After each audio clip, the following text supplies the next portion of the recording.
quelqu'un à côté de vous, Jésus brise les ténèbres. Amen.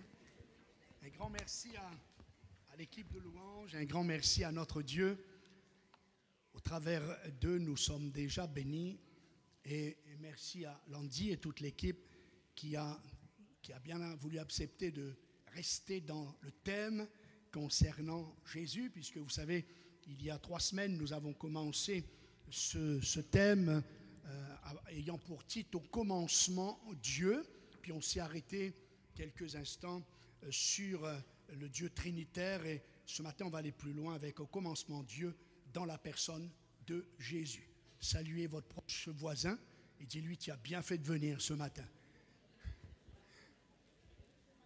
Que Dieu vous bénisse et bonjour et bienvenue dans le nom de Jésus. Amen. Alors on peut lire dans le premier livre de la Bible, premier chapitre, premier verset, le livre de la Genèse. Nous lisons ceci. Au commencement, Dieu créa les cieux et la terre. La terre était informe et vide, il y avait des ténèbres à la surface de l'abîme, et l'Esprit de Dieu se mouvait au-dessus des eaux. Dieu dit que la lumière soit, et la lumière fut. Dieu vit que la lumière était bonne, et Dieu sépara la lumière d'avec les ténèbres. Dieu appela la lumière jour, et il appela les ténèbres nuit. Ainsi il y eut un soir, il y eut un matin, ce fut le premier jour. Donc je répète, Genèse, premier livre de la Bible, premier chapitre, chapitre premier, et les 5 premiers versets. Donc, nous nous sommes arrêtés, je l'ai dit, sur ce texte qui est bénissant. Et peut-être d'abord vous laisser cette parole concernant la louange. Pensez à ça ce matin, j'ai reçu ça ce matin, écoutez bien. Quand nous entrons dans une attitude de louange, un cœur rempli de gratitude, Dieu nous élève en altitude afin de nous éloigner de l'ingratitude. Amen. Que Dieu bénisse sa parole. On peut acclamer le Seigneur quand même. Hein? On peut donc tout à nouveau souligner l'importance de connaître le Dieu que nous prions. Au commencement, Dieu créa. Et en hébreu, c'est le mot bara qui signifie partir de rien. Donc je disais il y a 3 semaines, l'importance pour nous, c'est un des chapitres de mon livre, connaître Dieu et savoir que Dieu crée, mais en partant de rien. Ça donne à notre prière une autre dimension parce que nous ne cherchons plus s'il y a une possibilité à Dieu d'agir dans ma vie, dans mon foyer, dans le cœur de mes amis, mais je prie un Dieu, bara, un Dieu qui part de rien, et qui aboutit à sa pleine volonté, il fait sortir du néant ce qui n'existe pas. Amen. Au commencement, Dieu, les 3 premiers mots de la Bible sont peut-être les plus importants de tous. C'est-à-dire, tout ce que nous commençons, nous devons l'entreprendre avec Dieu. Mettre Dieu, placer Jésus au commencement de notre vie, c'est placer le surnaturel à la tête de notre vie. Quand tu pries au nom de Jésus, tu invoques le miraculeux, le divin, tu invoques le tout est possible. Tu invoques Dieu à sa juste valeur. Au commencement, Dieu, en Jésus, comprenons qu'en plaçant le Seigneur Jésus en premier dans notre vie, à tous les niveaux, je dis souvent que la vie chrétienne est comme un train, mais chaque compartiment doit être dédié au Seigneur. Hein? La vie de couple, de famille, de l'église, de notre service, nos finances, le travail, le sport, on pourrait encore rallonger la liste. Nous ne faisons, quand on place Dieu en premier dans notre vie, nous ne faisons que de lui donner la place qui lui revient de toute éternité, comme Paul dit, afin qu'il soit en tout le premier. Amen. Je cite l'évangile de Jean, chapitre 1er, versets 1 à 4. Vous allez retrouver la Genèse. Au commencement était la parole, et la parole était avec Dieu, et la parole était Dieu. Il était au commencement de toutes choses. Pourquoi ne serait-il pas au commencement de nos vies ce matin? Elle était au commencement avec Dieu. Toutes choses ont été faites par elle, et rien de ce qui a été fait n'a été fait sans elle. En elle était la vie, et la vie était la lumière du monde. Placer Jésus en premier, c'est choisir Dieu. Placer Jésus en premier, c'est choisir la vie. Nous disons encore mardi que Jésus n'a pas seulement la vie, mais il est la source de la vie. Quelle différence! Et nous avons cité ce texte du psaume 36, car c'est auprès de toi ou chez toi qu'est la source de la vie. Alors, je vais citer toute une liste de ce que Jésus est, déjà pour nous encourager ce matin, parce que nous prierons ensuite à la fin de ce culte pour donner la possibilité à chacun, non pas seulement de se convertir, nous le verrons, donner à Jésus notre cœur pour être sauvé.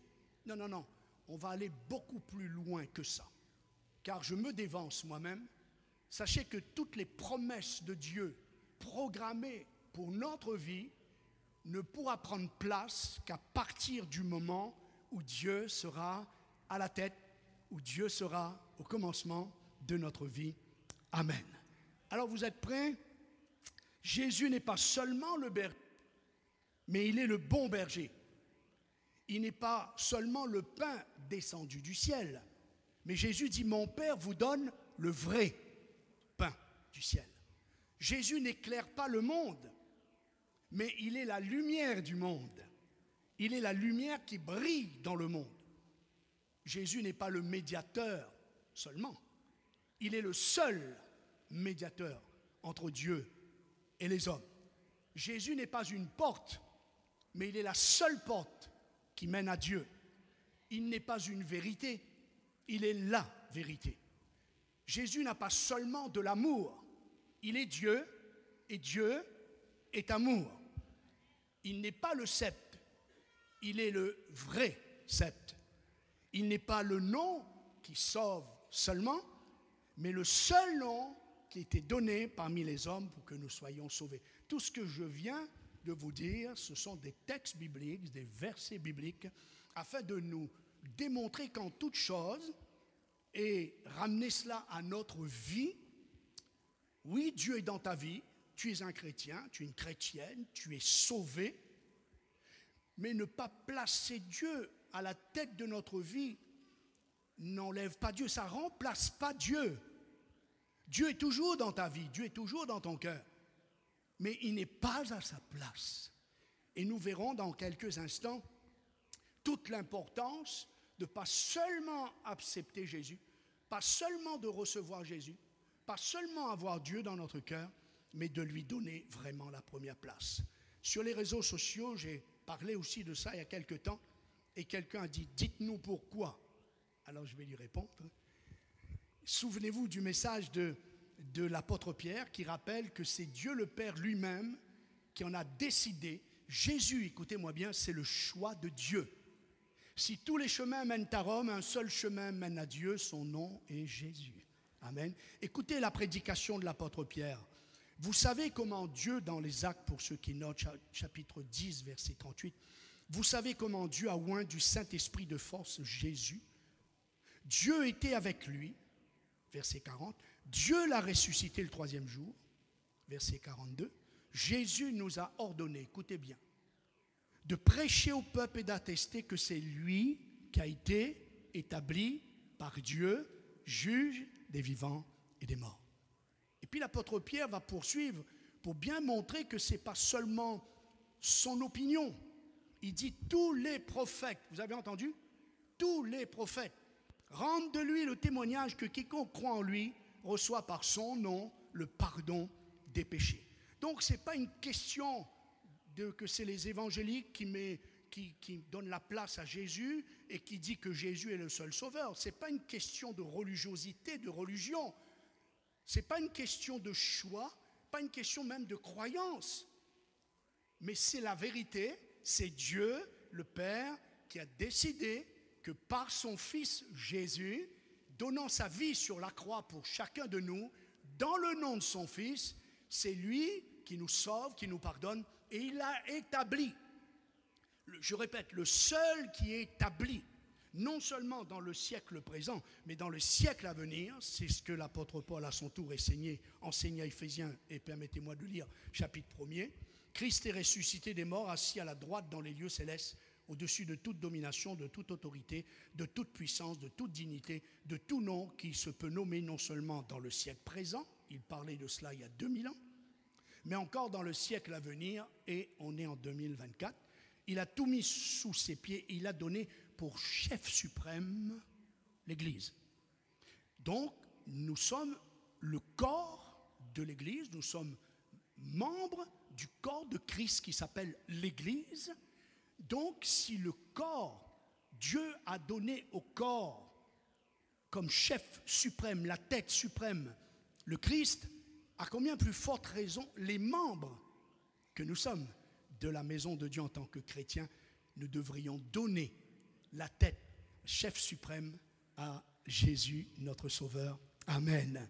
D'ailleurs, le fait de ne pas mettre Dieu à la tête de notre vie, le fait de ne pas donner à Jésus le trône de notre cœur, écoutez-moi bien, le Seigneur est en train de nous sensibiliser. Je ne parle pas de conversion ici, je ne parle pas de baptême, je ne parle pas de donner sa vie à Christ, je ne parle pas combien d'années vous êtes convertis. Moi, ça va faire 60 années que je suis converti.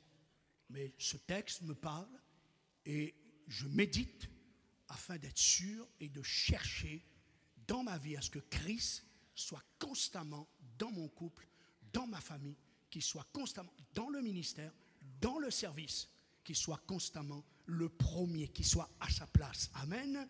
Et quand ce n'est pas le cas, nous allons chercher toutes sortes de moyens de substitution. Et c'est pour ça que Dieu dit à Jérémie de transmettre à son peuple une parole quand il dit « Mon peuple a commis un double péché. Ils m'ont abandonné, ou un double mal. Ils m'ont abandonné, moi qui suis une source de vie, pour se creuser des citernes crevassées qui ne retiennent pas l'eau. Quand Dieu n'est pas au commencement de ma vie, alors j'essaie de trouver des choses que seul en Christ je peux recevoir, mais puisqu'il n'est pas le maître de mon couple, je répète, de ma famille, de mon travail, etc., de mon appel, alors je vais être obligé d'aller chercher ailleurs ce que je n'ai pas trouvé parce que je ne l'ai pas placé au commencement de ma vie. Alors, ce matin, je vais vous inviter qu'on aille faire un long retour, un grand retour en arrière pour rencontrer une famille qui prend à peu près 40% du livre de la Genèse, puisqu'on commence à parler de cette famille au chapitre 25 de la Genèse, donc Jacob, jusqu'à le chapitre 50 avec son fils Joseph, qui va lui fermer les yeux quand son père va donc mourir. Alors, ça a duré plusieurs décennies. Alors, je ne vais pas vous retenir ce matin plusieurs décennies. Je vais essayer de faire ce qui me semble être un miracle, résumer en 20 minutes ce qui s'est passé en plusieurs décennies.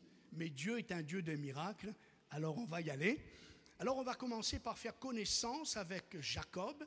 Comment est-il né? Genèse, je cite toujours les références pour ceux qui notent. 25, 19, et que vous soyez sûr que c'est dans la Bible. Sa naissance avec son frère jumeau, Ésaü, est le fruit d'une prière fervente de son père Isaac. Alors j'ai toujours un problème parce que à chaque fois j'ai des parenthèses. L'écriture est tellement riche. Je suis en train de préparer pour une église qui m'a invité tout un samedi pour les couples. Et il y a tellement de richesse pour les couples dans ce livre. Par exemple, ici, on commence aussi bien avec Isaac qu'avec Jacob. Le jour où ce papa a décidé, ils sont mariés, ça fait 20 ans. Il s'est marié à 40 ans, comme quoi, garde espoir, mon frère, garde espoir, ça peut venir toujours. Il s'est marié, j'ai entendu amen, Il s'est marié à 40 ans. Et 20 ans plus tard seulement, la Bible dit que ce mari va crier vers Dieu pour que Dieu réponde à la prière certainement de sa femme pour avoir un enfant. Alors j'encourage les hommes, mais ça peut être aussi vice-versa, ça peut être aussi le contraire. Nous ne savons pas jusqu'à quelle portée notre prière peut atteindre quand nous prions avec notre cœur, avec notre âme, parce que ça faisait quand même 20 ans, il a peut-être prié, mais j'ai compris que dans la prière, il y a des moments où il faut cesser de prier, mais il faut se battre, il faut lutter, il faut aller chercher la bénédiction au trône de Dieu. Et ce que ce papa a fait. Mais savait-il que l'exaucement de sa prière allait être quelque chose de divin, de miraculeux, ce qui fait un petit peu frémir de se dire, mais si Isaac n'avait pas crié, parce que le verbe y est, il a crié vers Dieu pour son épouse, qu'est-ce qui serait passé? Car son fils, un des deux fils, puisque c'est des jumeaux, parce que quand on crie très fort, on n'a pas un, on a deux, pour le prix d'un. Et il a crié vers Dieu, et si vous ne connaissez pas l'histoire du peuple d'Israël, si vous ne connaissez pas grand-chose de ce qui se passe là-bas, ou quelle est la vision, quel est le devenir, alors vous avez sa naissance ici. Car ce papa il ne le saura jamais, ce que son fils Jacob est devenu, puisque Dieu va changer son nom en Israël, et à partir de là, on va appeler tous les enfants qui naissent de cette famille les enfants d'Israël. Alors j'encourage déjà ceux qui prient, je me répète, vous ne savez pas la portée de votre intercession. Vous ne savez pas ce qui peut se cacher derrière un cœur qui crie vers le Seigneur. Amen. On va un petit peu plus loin, dans Genèse 27 toujours, et là on va commencer à voir ce qui s'est passé. Il n'était pas l'aîné, c'est pas lui l'aîné, c'est son frère Esau l'aîné. Et au moment où son frère avait faim, il a profité de cette situation, puisqu'il est rusé, il est trompeur, c'est son nom, il est talonneur. Il a demandé à son frère de lui donner son droit d'aînesse. Et il est en train de faire la cuisine, oui, Jacob cuisinier, incroyable. Et son frère a méprisé, écoutez-moi bien, il a méprisé, il a ignoré le droit d'aînesse, son héritage, qui revenait directement à lui. Il l'a vendu pour un plat de lentilles. Et Jacob s'est pas fait prier pour l'avoir. Il a dit, jure-le-moi. Et son frère l'a juré. Vous comprendrez pourquoi je donne tous ces défauts tout à l'heure. Et on les retrouve 40 ans plus tard, quelques versets plus bas. Vous les retrouvez, mais ils ont déjà 40 ans. Ben oui, ça c'est la Bible, les enfants poussent vite. En quelques versets, ils passent de jeune homme à 40 ans. Et soutenu par sa maman, je ne peux pas m'étendre non plus, mais là aussi, toute cette famille va porter de graves conséquences. Tout a commencé, vous savez où? C'est aussi un enseignement pour nous, les familles, les couples qui ont des enfants, parce que ça a commencé avec des préférences. Maman préférait Jacob, papa préférait Esau. Et à partir de là, cette famille va connaître déchirure, brisement, éloignement, errance, haine. Il faudra des décennies pour que Dieu répare tout cela. Je referme encore ma parenthèse. Et Rebecca, donc, la complice de la maman, elle a trouvé le bon moment, le contexte, donc dans un contexte de mensonge, de ruse, un contexte malsain, complicité entre mère et fils, usurpation d'identité. Alors il n'aurait pas pu passer à la douane, lui. Usurpation d'identité, ce qui a créé un climat de haine, d'amertume, je l'ai dit, de brisement, de séparation, d'éloignement familial.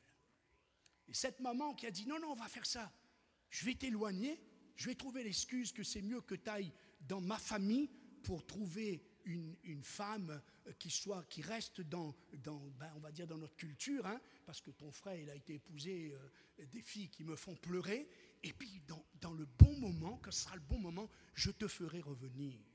C'est qu'elle ne savait pas, maman Rebecca, c'est qu'elle ne reverra plus jamais son fils. Parce que l'homme propose, mais Dieu dispose. Alors, il va donc, et c'est important pour moi de souligner, parce que parfois on dit, mais je ne comprends pas la Bible, il y a des choses bizarres, pourquoi Dieu a accepté avec toute cette ruse de donner au droit d'aînesse à Jacob, comment ça se fait?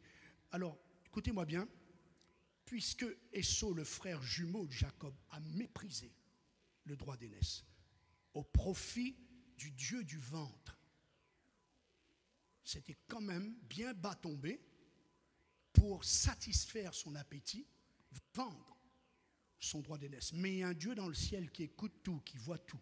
Et il a donné ce droit à Jacob. Donc, Dieu était engagé maintenant envers Jacob. Ce n'était pas son choix, mais Dieu devait désormais respecter ce que en fait, Esau a fait en remettant, en transférant son droit d'aînesse à Jacob. C'est un petit peu ce que nous avons fait, vous savez, dans le monde. Dieu a donné à l'homme, Adam et Ève, le commandement, l'autorité sur le monde, et c'est eux qui avaient toute responsabilité. Ils avaient le droit d'aînesse. C'est eux qui l'ont volontairement méprisé, ils l'ont donné, ils l'ont confié au diable, qui ne s'est pas fait prier de le prendre. Voilà, c'est juste une image, et je referme ma parenthèse. Donc, chapitre 28, verset 1er, verset 4, le papa va respecter ça. Même que le papa, il a pleuré, même qu'il a dit, il a dit, c'est écrit, hein, quand il a entendu la voix de son deuxième fils qui venait pour chercher la bénédiction, que l'autre lui a piqué avec ruse, il a eu l'angoisse, il était dans la frayeur, il dit, mais qu'est-ce qui se passe là, je ne comprends plus. Alors il a dit, Isaac appela Jacob le béni, que le Dieu Tout-Puissant te bénisse, te rende fécond, te multiplie, afin que tu deviennes une multitude de peuples, qui te donne la bénédiction d'Abraham, à toi et ta postérité avec toi, afin que tu possèdes le pays où tu habites comme étranger, qu'il a donné à Abraham. Qu'est-ce qu'on peut en retirer, nous? Parfois, Dieu a un plan pour nous. Dieu a un appel pour nous. Dieu a sur nos vies une destinée. Mais si par mépris, par manque d'engagement, par manque de sérieux, par manque de consécration, nous n'entrons pas dans ce cadre pour recevoir, nous le verrons tout à l'heure, les promesses de Dieu, Dieu le transfère à quelqu'un d'autre. Dieu le transfère à quelqu'un d'autre. Maintenant, parlons de sa première rencontre avec Dieu, parce que là, je vais en venir pour vous démontrer que Dieu lui-même, désormais, c'est Jacob. Le droit d'aînesse, désormais, c'est Jacob, et à partir de là, Dieu ne va plus quitter Jacob. Au chapitre 28, verset 10, c'est sa première rencontre, sa première expérience, on va dire un peu quelqu'un qui écoute l'évangile, ou peut-être même qui prend le baptême, ou qui peut-être même accepte Jésus. Il est dit qu'aussitôt qu'il quitte sa maison, Dieu vient à sa rencontre, Dieu lui parle par un songe. Dans ce songe, Dieu fait alliance avec Jacob et lui confirme que les promesses destinées et méprisées par son frère a bien été transférées sur sa vie. Et c'est dans ce lieu que débute un cheminement à multiples rebondissements. C'est là aussi que Jacob reçoit ce que j'ai appelé la vision de la grâce ou l'échelle de la grâce. Si vous vous rappelez du temps des Covid, là, j'ai prêché là-dessus, j'avais même fait un tableau, je ne sais pas ceux qui vont s'en souvenir de ça, et je vous ai parlé de cette échelle. Retenez ce mot, l'échelle de la grâce. Parce qu'avec tout ce que je vous ai déjà dit, ce qui s'est passé dans cette famille, et si vous allez lire vous-même tous ces 25 chapitres, vous allez encore découvrir des choses que vous imaginez même pas, des choses terribles qui s'est produites dans cette famille. Alors il faut que vous gardiez, que vous lisiez cette histoire avec les lunettes de la grâce. C'est avec ce regard. Car dès le départ, Dieu annonce la couleur, Dieu donne la note, Dieu donne la feuille de route. Jacob a un songe et il voit une échelle, l'échelle touche par terre et le sommet touche le ciel, dans le ciel, et il voit Dieu l'Éternel qui est au-dessus de cette échelle. Et Jésus dit dans l'évangile de Jean, chapitre 1er, désormais, vous verrez le ciel ouvert. C'est Jésus, c'est le nom de Jésus qui nous ouvre le ciel. Désormais, vous verrez le ciel ouvert et les anges de Dieu monter et descendre sur le Fils de l'homme. Jacob a vu des anges de Dieu monter, descendre sur cette échelle, et Jésus, quelque part, fait un rapprochement en démontrant que c'est lui l'échelle, et que désormais le ciel est ouvert, et tout ce qui veut atteindre Dieu doit passer par cette échelle de la grâce. Tout n'est que grâce, frères et sœurs. Tout n'est que grâce. La croix est une grâce.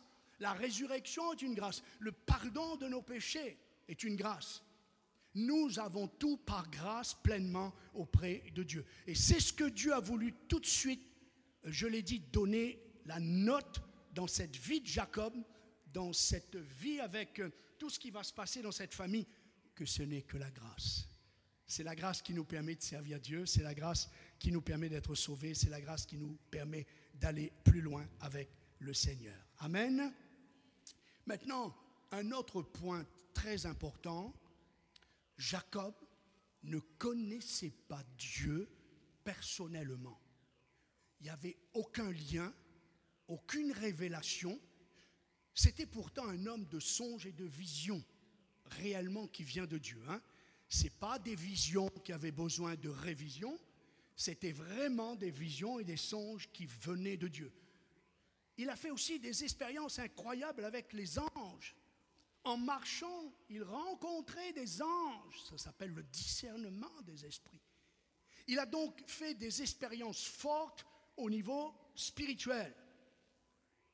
Peut-être une personne m'écoute ce matin et s'identifie. Tu as peut-être dans ta vie fait des belles expériences, des expériences profondes, spirituelles avec Dieu. Cela ne fait pas de toi un chrétien. Et cela n'est pas du tout le signe que Dieu est en premier dans ta vie. Ça a été le cas de Job, d'accord? Première pensée. Ce n'est pas ce côté spirituel qui fait de nous quelqu'un de spirituel. Donc, il va avoir plusieurs fois cette expérience, mais hélas, le chemin va être long avant que Dieu, de son Père, va devenir son propre Dieu. Alors, quelques textes pour vous montrer tout ça. 28, 13, c'est une preuve. Quand Dieu va le rencontrer, Dieu sait que Jacob n'a pas encore donné sa vie et surtout placé Dieu au commencement. Il va lui parler comme « Je suis le Dieu de ton père Isaac et de ton grand-père Abraham ». Dieu connaît nos cœurs. Dieu sait où on en est. Dieu sait s'il est sur le trône de notre cœur ou s'il est juste le serviteur dans notre vie.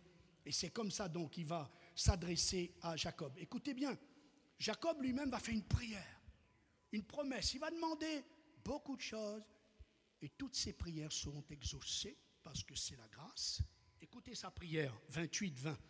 Jacob fit un vœu en disant « Si Dieu est avec moi et me garde pendant ce voyage que je fais, s'il me donne du pain à manger, des habits pour me vêtir, si je retourne en paix à la maison de mon père, alors l'Éternel sera mon Dieu. » Il n'était pas encore.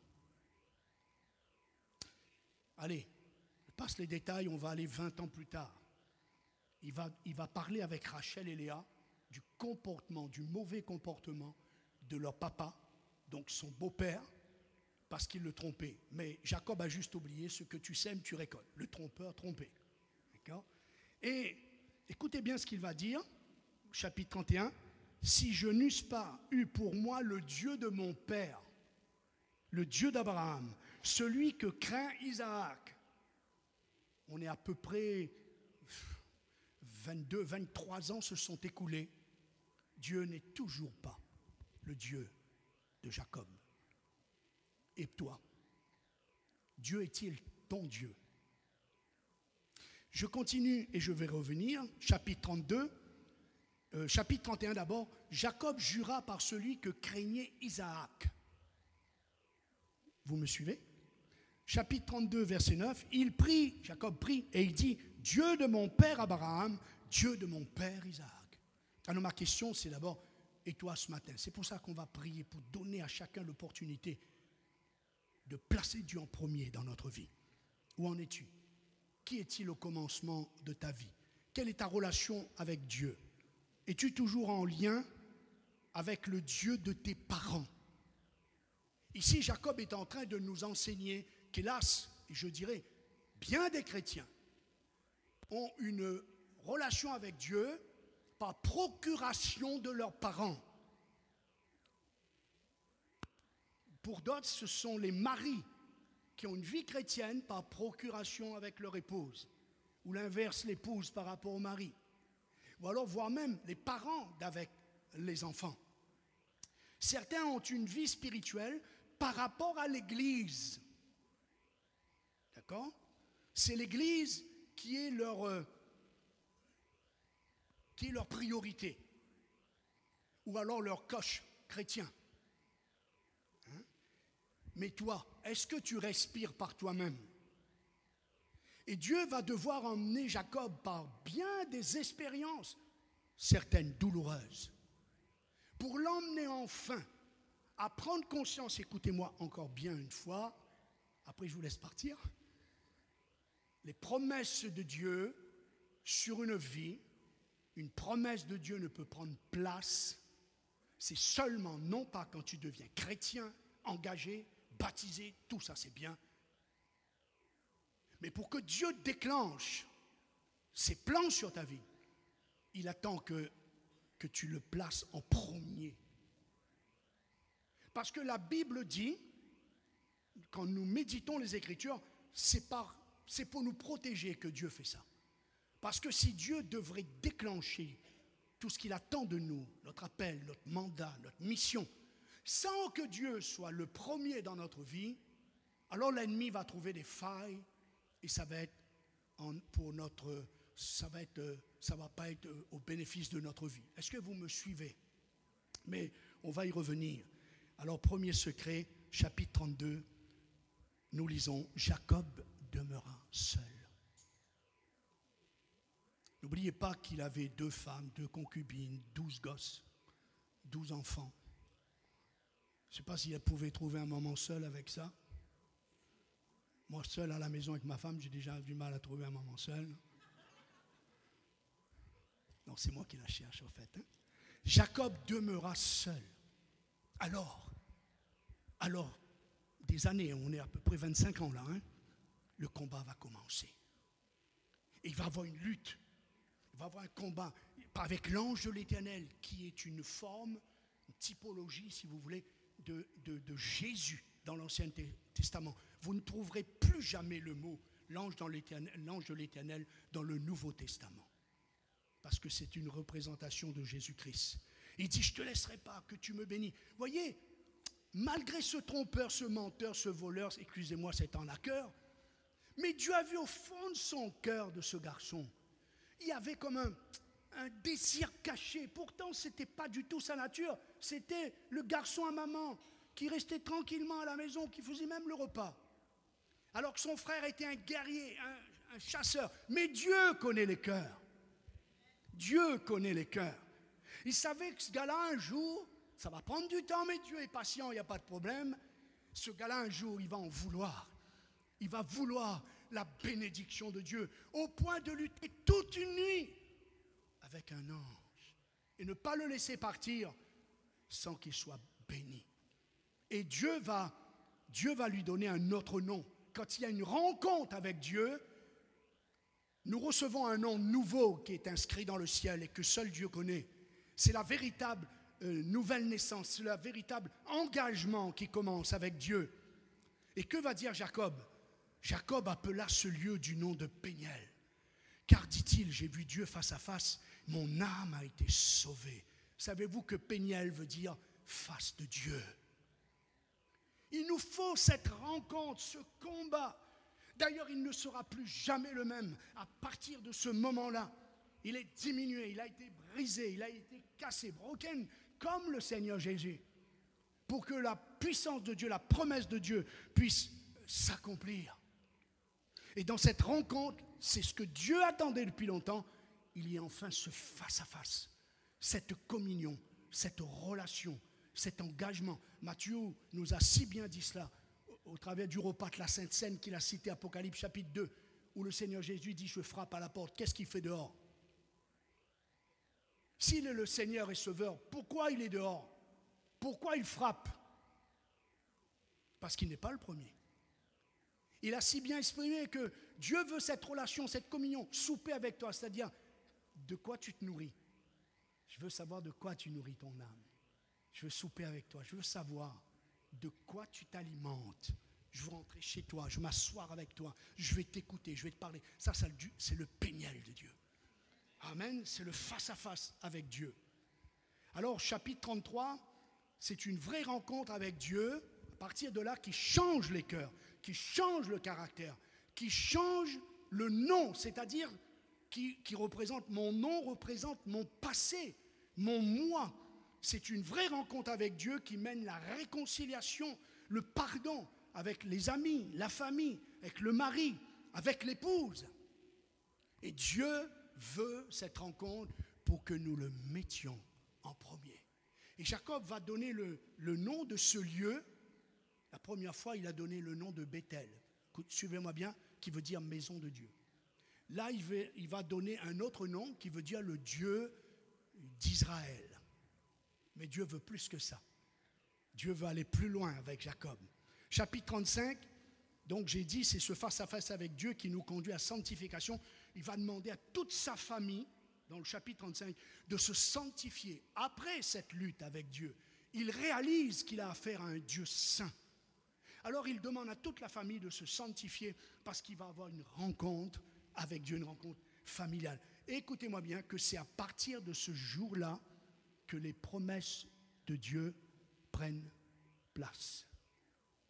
Parce que Dieu a dit, une deuxième fois, il lui avait promis que son nom ne serait plus Jacob mais Israël, mais à partir de ce moment-là, il lui confirme, il dit, ton nom est désormais Israël. Donc je voudrais conclure avant que nous allions en sa présence et que nous lui offrons nos vies afin qu'il soit en tout le premier. Premièrement, s'il te plaît, ne perds pas de temps. Ne perds pas des années comme Jacob a perdu. Je disais au premier culte dans le témoignage, mon frère et moi, j'avais 9 ans, il avait 10 ans, nous avons tous les deux écouté l'évangile. Mon cœur a dit oui, son cœur a dit non.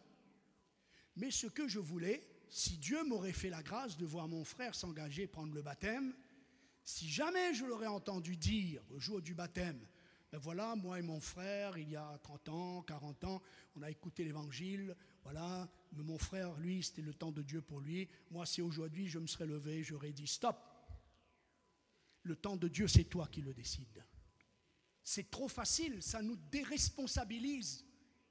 Ne dites jamais à une personne, ah ben c'est normal, maintenant c'est le temps de Dieu pour toi. C'est faux. Alors ça voudrait dire que Dieu, suivez-moi bien, vous allez me dire si c'est juste de penser comme ça. Ça voudrait dire que Dieu, dans son plan, pour cette personne, il veut la sauver tout petit, pour protéger sa vie, pour qu'il épargne sa vie, pour que sa vie soit misée. Et l'autre, Dieu attend qu'elle se brise, qu'elle se casse, qu'elle soit au 3e divorce, alors qu'elle a entendu l'évangile comme l'autre depuis petite. Mais où est la justice de Dieu? Moi, je ne vois pas mon Dieu comme ça. Ça, ce n'est pas mon Dieu. La Bible dit aujourd'hui, si tu entends sa voix, n'endurcis pas ton cœur. Et souvent, quand je m'occupais des baptêmes, j'invitais cette personne à remonter le temps et à réfléchir, parce qu'elle est en train de me donner son témoignage présentement. Mais je l'ai invitée à réfléchir. Et à force de remonter, certains se rendaient compte. Je rappelle une petite fille qui me dit, oui, c'est vrai, j'avais une copine de 6-7 ans, ses parents étaient chrétiens, il dit, seulement maintenant que vous me dites, pasteur, que je me repense, et à chaque fois, elle me voyait, on se mettait le foulard, et elle me dit, il faut qu'on prie. C'était déjà Dieu qui l'appelait. Est-ce que vous me saisissez? Alors, ne perds pas tant d'années. Je vais vous prouver que Jacob a regretté toutes ces années gâchées, perdues. Il va lui-même faire un bilan de sa vie. Je vais lui laisser parler, parce que c'est à lui de dire, hein, c'est pas à moi. Quand il va se présenter à Pharaon avec son fils, écoutez, Genèse 47, Joseph fit venir Jacob, son père, le présenta à Pharaon. Jacob bénit Pharaon. Pharaon dit à Jacob, quel est le nombre de tes jours? Quelles sont les années de ta vie? Jacob répondit à Pharaon, les jours des années de mon pèlerinage sont de 130 ans. Les jours et les années de ma vie ont été peu nombreux et mauvais. Il fait une distinction dans le nombre des années de vie et la vie qu'il a eue pendant ces années. Il fait la distinction. Une autre traduction dit « Ma vie errante depuis 130 ans, elle a été courte et mauvaise. Ma vie a passé vite et j'ai connu des années difficiles. » Amen. Je voudrais conclure. Pas mes lunettes là. Par quelle heure il est déjà? 2 heures de l'après-midi, non? Oula. je termine. Le grand miracle. Je vous ai dit, premièrement, il a appelé le lieu maison de Dieu. Deuxième lieu, il a appelé le Dieu d'Israël. Mais à sa troisième expérience, frères et sœurs, écoute-moi bien, vous qui êtes jeunes même dans la foi, déjà que vous ayez cette vision, comme ça vous n'allez pas perdre du temps. Vous croyez peut-être que c'est bien là où vous êtes arrivé, non. Je vais te montrer ce que Dieu attend de toi. C'est dans sa troisième rencontre, c'est le plus grand des miracles. Dieu va faire une troisième rencontre avec Jacob, donc chapitre 35. Jacob va arriver dans ce lieu, écoutez bien, de Bethel. Il a bâti un hôtel où il a appelé ce lieu El Bethel, car c'est là que Dieu s'était révélé à lui lorsqu'il fuyait son frère. Vous me suivez? Donc il revient dans le lieu, chapitre 28, où tout a commencé, où il ne connaissait rien de Dieu, qu'il a fait juste une prière, si tu me ramènes, tu seras mon Dieu. Et à ce moment-là, avec toutes ces expériences, et c'est à quoi nous sommes tous appelés, il va appeler ce lieu El Bethel. Ce qui signifie, El, ça veut dire Dieu en hébreu, Dieu de la maison de Dieu. Tant de fois je vous ai dit par rapport à mon livre de prière que nous sommes une maison de Dieu. Et c'est biblique. Hébreux 3, 6, sa maison c'est nous. Et nous sommes appelés une maison de prière. Mais Dieu est-il le El Bethel? Dieu est-il le Dieu de la maison de Dieu? Car nous pouvons vivre plein de choses étant la maison de Dieu, mais alors les promesses divines, la puissance de Dieu, le ciel s'ouvre sur une vie qui fait de la maison de Dieu, qui consacre sa vie au El Bethel. Dieu de la maison de Dieu. Est-ce qu'on peut se lever pour tous ceux qui désirent répondre à cet appel ce matin? Dire à Dieu, j'ai compris.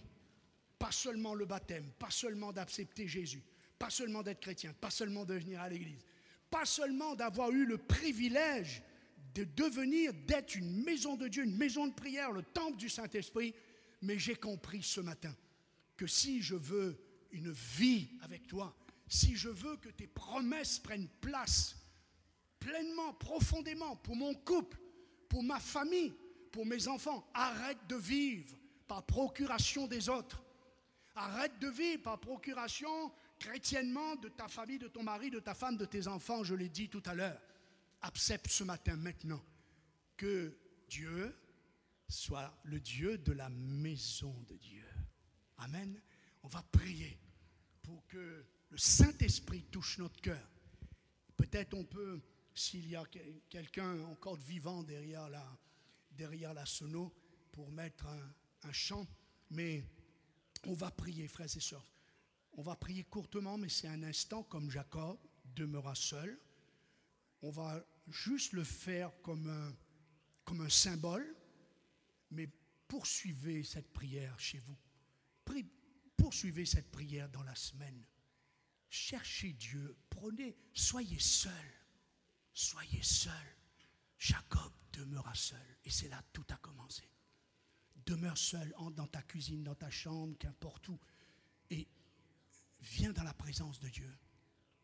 Tu ne sais pas le tournant qu'il peut prendre dans ta vie si tu réponds à l'invitation de Dieu, à ce que Dieu soit le Dieu de la maison de Dieu.